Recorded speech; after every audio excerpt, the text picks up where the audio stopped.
Hello, I'm Claire Barber, an artist and academic undertaking practice-based research in the Department of Fashion and Textiles at the University of Huddersfield. My presentation is a visual essay titled Textiles and Railways, Reimagining Patterns of Textile Production and Circulation on the Railway. And it asks how perspectives from artists can inform real-life considerations of increasing passenger numbers on trains, and in turn explores how poetic concepts relating to public transport systems can become materialised in contemporary creative practice. When I was a younger artist and academic, there were barely any days that I would not shuffle a selection of slides into plastic sleeves prior to giving an artist talk or lecture. So for me, it is not a leap of fancy to imagine sitting in a darkened conference hall in 1935, a small yellowy light passing through each side and being revealed as a large image on a screen.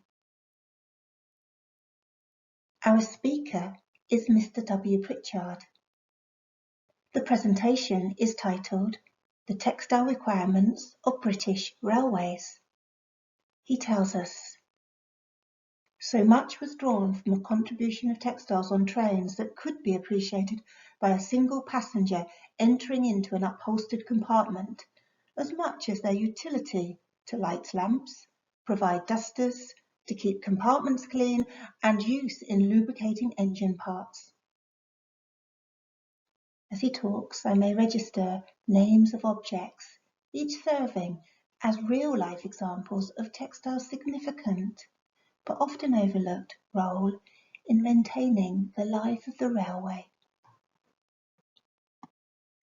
Felt pads under rail chairs, worsted lubrication pads, asbestos boiler lagging, lamp wicks, towels, cotton piles in brake tubing, stockinette pipe covering, seat coverings, window blinds, travelling rugs, floor linoleum, roof canvases, table linens, guards flags, wagon sheets, coach trimmings, ambulance materials, Belata beltings, canvas hose, interlinings for uniforms, sewing thread, sponge cloths, covering of electrical wires, blankets, flannels, mops, mats, matting, typewriter ribbon, Macintoshes, overalls, oilskins, dusters, twines. As I booted up my computer to prepare this presentation, it is now my laptop, not my slides, that is irreplaceable. Tapping words from Mr. W. Pritchard's published extracts, and I am amazed at the proliferation of threads and fibres that once resided on the railway. In all, 1,000 different uses were mentioned during Pritchard's presentation. A further presentation, published in 1943, considers the resourceful adaptations to work with the Spartan fibres only available during the war, so dependent had the railway been on textile-based materials. This was emphasised when it was no longer possible to use manila fibre for sturdy rope that had been produced in the Philippines, flax or hemp that had been imported from Italy and Eastern Europe, or silk fibres from Japan. 3 years later, and it is now 1946, as the young filmmaker Stanley Kubrick sets out to create Life and Love on the New York subway. For 2 weeks he travelled on the New York subway, taking photographs, mostly between midnight and 6 p.m, interested in how people were less reserved when they travelled at night than in the day. The images would not have been taken in motion, but at stations, using a very slow shutter speed and taken with his handheld Contax camera. The grid, as an iconic structure of modernism, is repeatedly presented on the railway, and in this image can be seen in the structured orderings of seats on the carriage train. The filmmaker's observations of his protagonist presents a personal, handmade gesture in textiles, sensitively juxtaposed by textiles' industrial counterpart covering the seats. I am struck by this delicate account of how fabric weaves its way into the daily life of a transport system.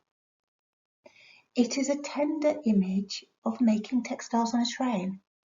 This is not knitting as we may know it from the countercraft movement of the 1970s or activist knitting on trains during 2000s.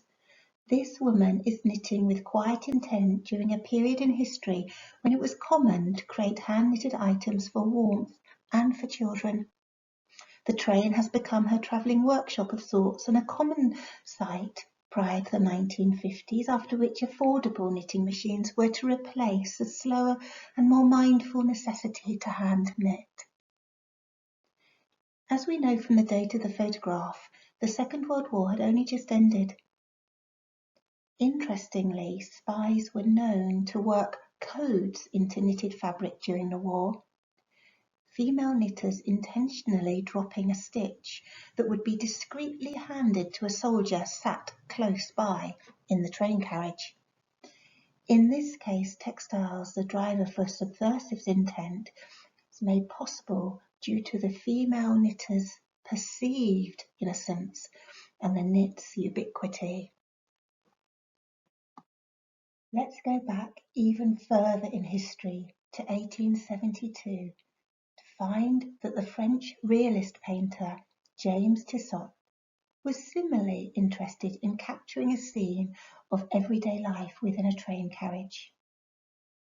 For Tissot, everything in the image is interpreted with extreme precision. The aim was to be as objective and as accurate as possible in his depictions. What may have been seen as an ordinary railway rug is captured with such care that I can almost imagine myself being wrapped and protected in it, even possibly a little scratched from the coarse yarn of the fibres. With heated trains today, this open possibility for people to snuggle intimately into a bolt of cloth may seem unnecessary. But with Tissot's depiction, we discover a heightened and exuberant level of materiality that may facilitate an engagement with cloth that can be shared and potentially even embraced while taking a train. The German artist Menja Stevenson seems to be preoccupied with the contemporary question: have we become so oversaturated by visual stimuli that we have lost the ability to register patterns and textures of cloth, especially those used in transportation? She employs the fabric used to cover seats on German buses and then carefully constructs them into suits. Worn on the bus, the maquette design moves effortlessly into people's consciousness by simply shifting the boundary of upholstered fabric from its expected context towards its abstraction when worn as clothing. Stevenson seems to recognize the fabric's ubiquity as an opening for possibility through extending the social significance and exaggerated drama of textiles present on public transport systems.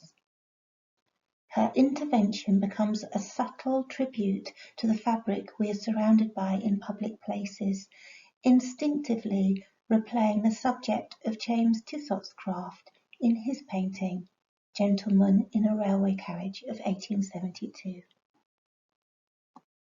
In my own practice, I wondered if it would be possible for weave, as an intangible material concept on the railway, to engage in the transmigration phenomena in Hull's history.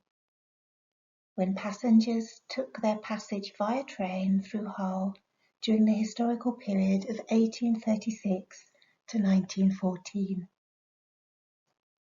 Through the compilation of collective material into Hull's Paragon Station, the function of woven structure provided a reflection on how craft skills, as well as people, traverse routes of passage in a location where the constant movement of people today mirrors the weaving process of creating textiles and baskets. further artworks have sought to redefine the boundaries and intersections between a form of textile art that intervenes into a contemporary commuter's journey. For example, You Are the Journey is an engaged artwork on the pier train and ferry taking commuters from Hythe to Southampton.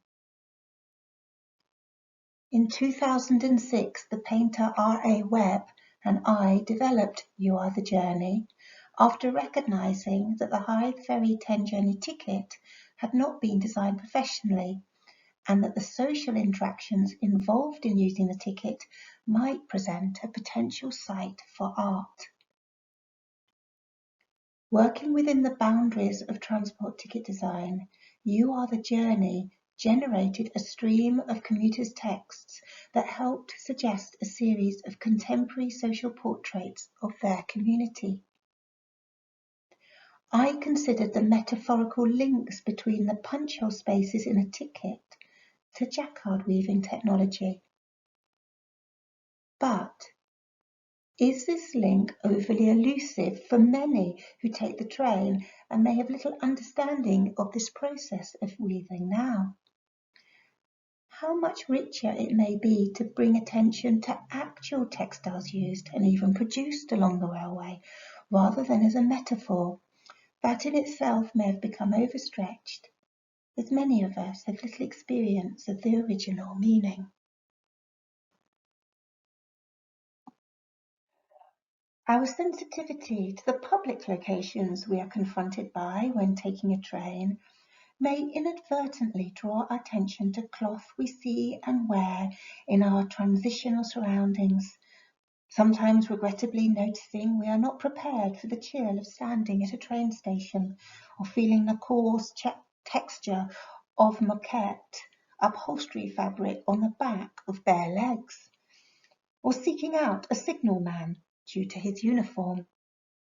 Perhaps a train is delayed and we detect the clean, crisp ballast, no longer fertile ground for weed growth due to innovations in geotextiles laid underneath the ballast and track to stabilise and drain the surface.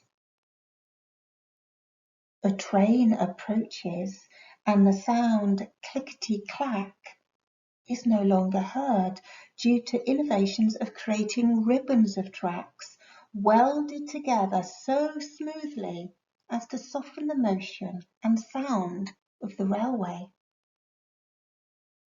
The sound clickety-clack is now associated with a cultural memory of trundling trains, which is so compelling that often as a listener we fill in the gaps.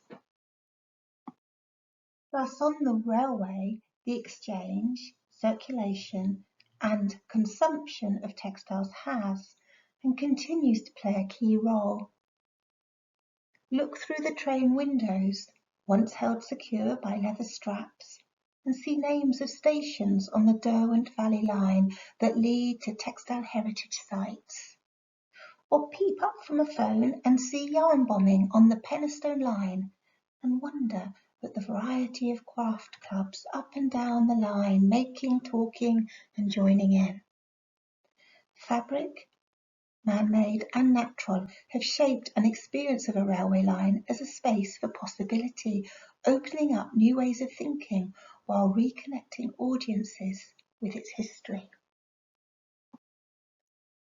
Cloth, as we know, is universally associated with well-being. And in our current COVID context, textiles has a crucial part to play in supporting passengers to feel comfortable again on trains.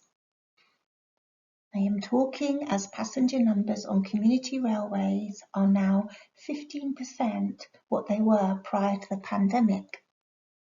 Fundamentally, I think textiles can play a key role in enticing people back to use trains again through varied cultural activity and strengthening community solidarity to address a contemporary social problem that people do not feel safe anymore travelling on trains.